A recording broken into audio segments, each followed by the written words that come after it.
Tips mengontrol emosi. Salah satu senjata syaitan untuk membinasakan manusia adalah amarah. Dengan cara ini, syaitan bisa dengan sangat mudah mengendalikan manusia. Karena marah, orang bisa dengan mudah mengucapkan kalimat kekafiran, menggugat takdir Allah, berkata yang jorok, mencaci habis-habisan, bahkan sampai mengucapkan kalimat cerai yang membubarkan rumah tangga. Agar kita tidak terjerumus ke dalam dosa yang lebih besar, ada beberapa cara mengendalikan emosi yang diajarkan dalam Al-Quran dan As-Sunnah. Pertama, segera memohon perlindungan kepada Allah dari godaan syaitan dengan membaca ta'awudz. A'udzu billahi minasyaitonir rajim. Aku berlindung kepada Allah dari syaitan yang terkutuk. Karena sumber amarah adalah syaitan, sehingga godaannya bisa diredam dengan memohon perlindungan kepada Allah. Rasulullah SAW bersabda yang artinya, apabila seseorang marah, kemudian membaca a'udzu billah, maka marahnya akan reda. Kedua, diam dan jagalah lisan.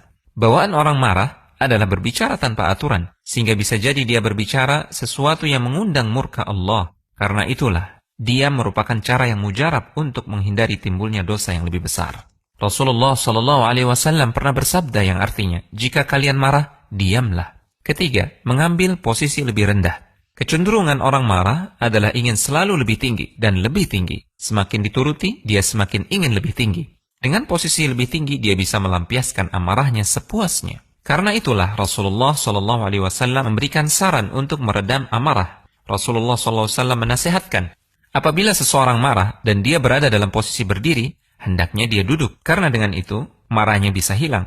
Jika belum juga hilang, hendaknya dia mengambil posisi tidur. Keempat, ingatlah hadis ini ketika marah. Dari Mu'adz bin Anas al-Juhani radhiyallahu ta'ala anhu, Rasulullah SAW bersabda yang artinya, siapa yang berusaha menahan amarahnya, padahal dia mampu meluapkannya, maka Allah akan memanggilnya di hadapan seluruh makhluk pada hari kiamat, sampai Allah menyuruhnya untuk memilih bidadari yang dia kehendaki.